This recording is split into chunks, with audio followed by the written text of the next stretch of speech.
All right, what's up my brothers? In this video, I want to talk to you about Porsche. This is one of the cars that I make some videos in. I've seen a lot of reviews online on the 911 Turbo. This is a 911 Turbo S, the 992 generation. And I wanted to give you a little bit of feedback and experience from a long-term owner that's put lots and lots of miles on rallies and drives his cars very, very hard. From that perspective, I think it'll be insightful. And this is also from a guy that never really liked 911s. And I'll tell you that story in a second. But before we get started on that, we need a cold start. And I mean, it sounds pretty good for the car itself, but I've done some work, which I'll explain in a minute. Let's hit the road. All right, I guess first things first, let me tell you the story about how I came to love the 911 Turbo S and why I hated it for a very long time. This goes back to my 20s probably, and I was in a competition, in a sales sort of competition, if I can say it that way, at work when I worked in the third-party collections world. And one of our vendors, one of our providers offered a Porsche racing school adventure as a prize for hitting sales goals. So me being the car guy that I am, of course I worked my ass off last month to win that, and I did. And having never driven a Porsche before, I was expecting something more than the BMWs and the Audis that I had been driving in the past that I was used to, because everybody raves about P cars. They're the best thing ever, blah, blah, blah. And I went to the track that day, and they had a few cars. One was like a 911 regular road car, Carrera something. One was a 911 race car, so it was fully race prepped with a roll cage. The entire interior was gutted, fuel cell in the front, all the good stuff, and I think a Boxster S or something like that. And a weird thing happened that day is, by the end of the day, the only car that I really liked was the Boxster S, which was strange because it was underpowered and not the pinnacle or the cream of the crop. The 911 regular Carrera I wasn't that thrilled by, and the race car I thought I was going to like the most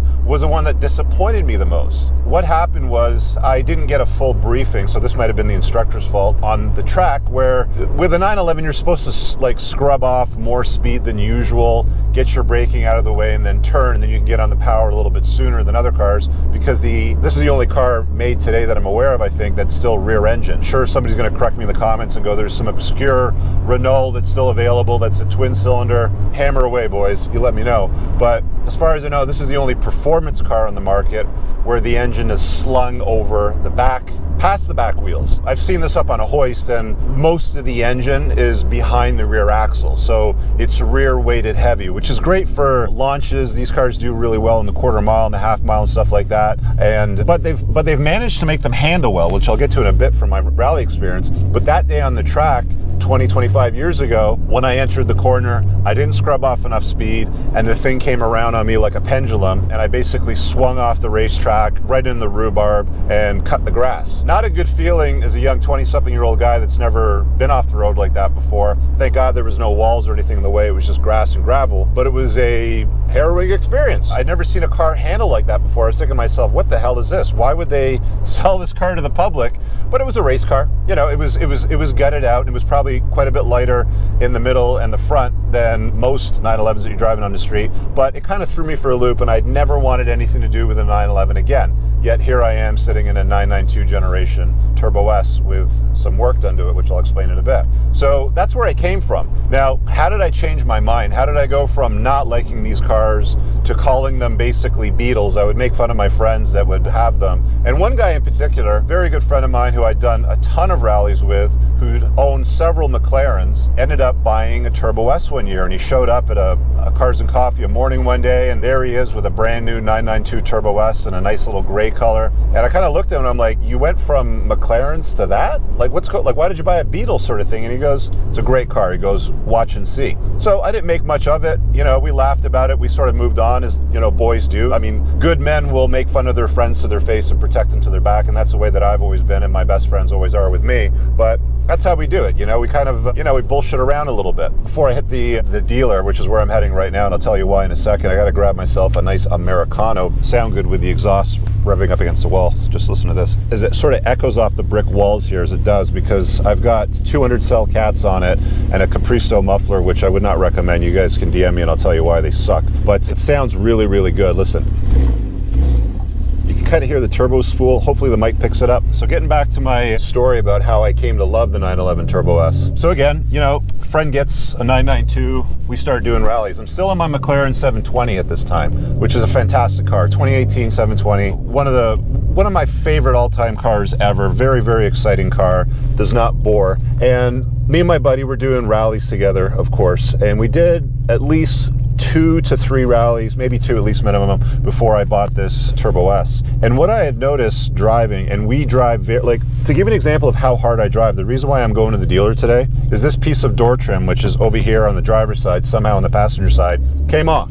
I won't show you the G meter that records G meter max, but if you go to my Instagram, you can see how hard I drive my cars, because I sort of compare my G meter max, and this thing will pull 1.52 in the corners, which is ridiculous. So things that aren't put on properly at the factory will come off.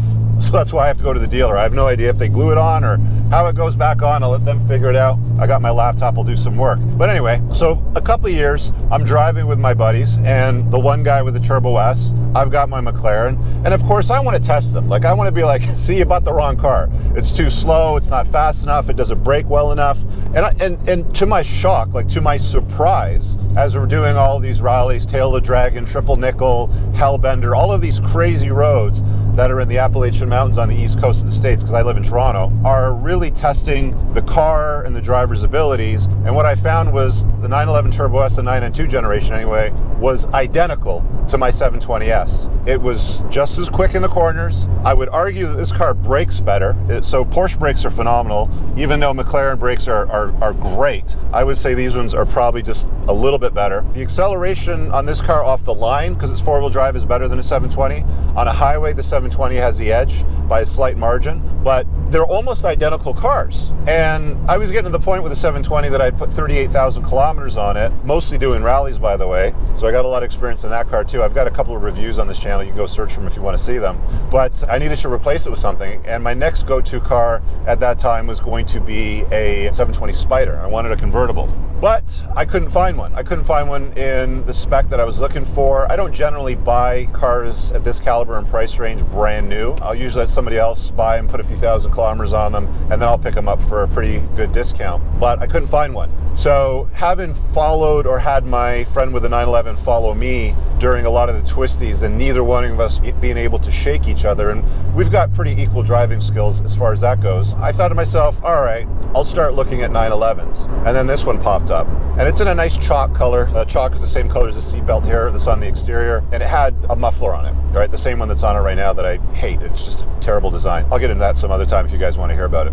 Anyway, so I buy it. Sight unseen. It actually came from Alberta. Paid for it, did the bank draft, they shipped it over, collected my car, and started driving it. I was very uncomfortable driving it during the first rally that we went on, simply because of what happened 25 years ago when I won that competition and went to the Porsche racing track day event for lapping, and how I went off the track so brutally, not expecting the car to handle that way. So I didn't want to go off into trees or the rhubarb or down the side of a mountain because of where we drive and how we drive. So I was cautious for the first couple of days, but as I got used to it and as I got comfortable, I saw why this was such a great car. The Porsche engineers have somehow managed, I don't know how they've done it, but they've somehow managed to engineer something that basically has all the benefits of a rear drive car when it comes to accelerating off the line. I've driven a lot of cars, and the only thing that'll come out of the hole harder than this is probably a Plaid, like a Model S Plaid, which is an electric car, which has all the torque available from 0 RPM.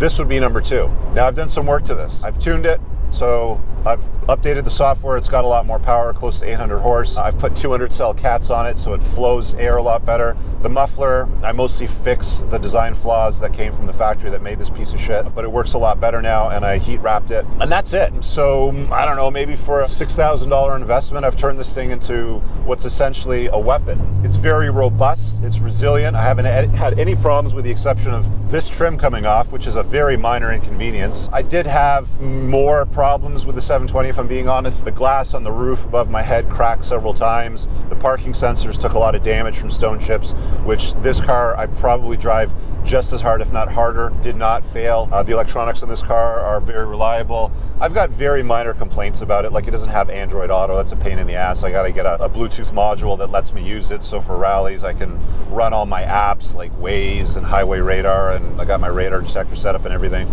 But this is it. This is the extent of the inconvenience that I've had with this car. So as a long-term owner that's put a lot of miles on one of these things, I can't recommend them highly enough for rally use. I go back and forth with another friend of mine that has a 992 GT3 RS, and you can go back to some of the other videos on my channel where I talk about that. I'll put some cards up on the top right for some other car videos you guys might want to check out afterwards. And he's adamant that the 992 GT3 RS is a better car. It certainly handles better. If there's anything that I would change with this car, it would be get wider tires and wheels for it. And I don't know if they'll fit under the fenders. It comes from the factory with 255s on the front and 315s on the back.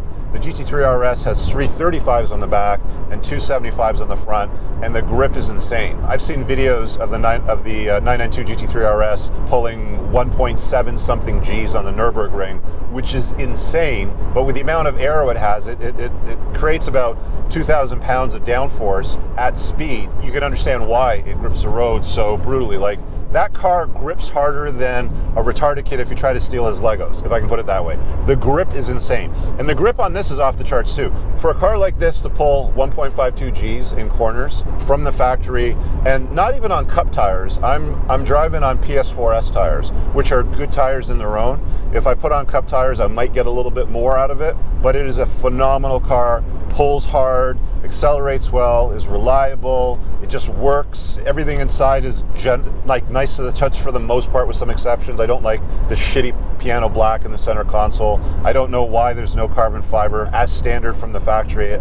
For a car of this caliber, my McLaren was covered in it, and you know, when I traded the McLaren in for this, I put more money down to get this car. So that gives you an idea. Like, a good 720 used on the market is about the same price as a good Turbo S on the market. They're fairly equal. I will say this about the 720 again, it is a much more exciting car to drive. This car is, how can I put it? It's more sedated. Okay, it's more subdued, if I can put it that way. The seating is more comfortable. Like, the chair has 18-way adjustments, whereas the McLaren didn't. But if I'm being honest, the chassis on the McLaren, it rides better over bumps and over the road. It's a hydraulic system, whereas this is like a spring and strut type of system. The McLaren suspension is far more advanced than this. I would love to see Porsche introduce that into their car range at some point in the future, which sort of brings me to the next thing, because I've had this car for a few years now. Like I said, I've done quite a few rallies on it. I'm going to say about 4, 5, 6 maybe now, at least 5 for sure. And they're long. Like, I leave from Toronto, we end up, usually the furthest south we end up is Little Switzerland in North Carolina, and it's quite a few miles. These things work, they're fast, they're reliable, they're relatively good on gas, which is a funny thing for me to say, because it's, I mean, Porsche is a company that makes cars that also happens to make a line of cars that are like supercars, okay? Whereas a McLaren is a supercar company, or even a hypercar company, depending on what part of the lineup you're looking at. So for this to punch above its weight the way that it does is impressive. Again, I've seen a lot of the video reviews of the 911 Turbo S, the 992 generation from other car channels, and I'm not a specific car reviewing channel, although I am a car enthusiast that records a lot of videos in his cars. It is a very, very good car. I really don't have a lot to complain about. I mean, making a visit to the dealership after beating the shit out of this thing on rallies just for a piece of trim that came off, big whoop-de-doo. Yeah, there's chips in the windshield, but there's nothing really that you can do about it. That's not Porsche's fault. That's just me driving it hard on the road and a consequence of stones getting thrown up at it. It's fast as fuck. I mean, if I put my foot down, I mean, just for a second, put it in sport mode, listen to this thing. Like, that's not legal, really. I'm not going to tell you what I was doing for speed in there, but it makes distance very, very quickly. Like I said, the only thing that's faster than this on a highway is probably a 720. Even with the tune that this has, I'm going to say a 720 is probably a little bit faster. Over 1.25 Gs. It brakes at over 1.3 Gs. Like, that's eyeballs coming out of your head, seatbelt restraining you back, putting your foot on the dead pedal, and pushing against the steering wheel kind of braking powder. It's ridiculous. These cars are phenomenal, but if I'm being honest, it doesn't excite the way the McLaren does, which kind of leaves me yearning again for another McLaren. It's got the billionaire doors that go up. It's a more exciting drive.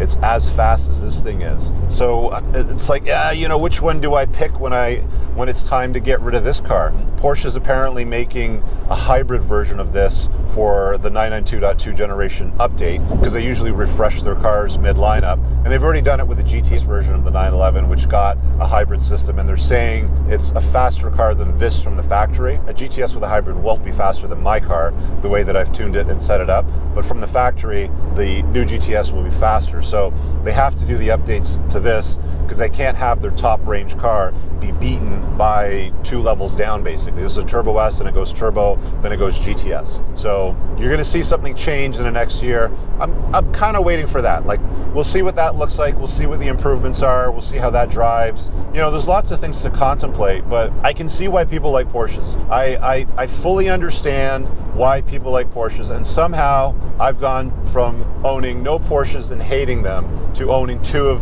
Porsche's finest cars. My other car is a Spider RS, which I've made some videos in. You guys can go search the channel for that one. That's a great car. That one has proven to be a bit more of a pain in the ass than this one. There's some kind of a failure with the PASM system on it, and I've been to the dealer 3 times for it now. They finally ordered the part, and I have to wait for it to come from Germany for, you know, they're saying 4 weeks or something like that, which I never really had to wait that long for McLaren parts for some reason. They always seem to be available within about a week or so. So I was never without the car for a long period of time. But yeah, there you have it. I mean, they call this an all-weather, all-year supercar. I don't drive it in the wintertime. I mean, I could put snow tires on it, but I don't really do any hardcore driving in the wintertime. If I were to do rally driving in the wintertime, if I'm being perfectly honest, I'd probably get like a Subaru STI, like a STI, put like 10, 15 grand into it and just let it rip, because those things are super fun on loose gravel, snowy, icy surfaces. I've had one of those before. I've got a friend that has put snow tires on his 911 turbo in the wintertime, and my old S5, so if you followed me for a while, an Audi S5, like a 2018 generation, was faster in the twisties than his car was snows, just because of the balancing of the car. I don't know, maybe it was my driving skill, but I'm gonna toot my own horn there, maybe a little bit too much. So, having said that, you guys let me know what you think of this video. You want to hear more about stuff like this? I figured I'd do an update because I don't talk about this car that much, and I have people that often ask for more car content. So hopefully this will placate you. I've given you a little bit of insight. Throw a comment down below. Let me know what you think, and we'll see you guys in the next video. And if you want to connect a little further, check out the top pinned links. There's some useful stuff there. See you guys later. Peace out. I don't ever slow up. No, I don't take shit. I got no love for the fakeness. If you want to play tough,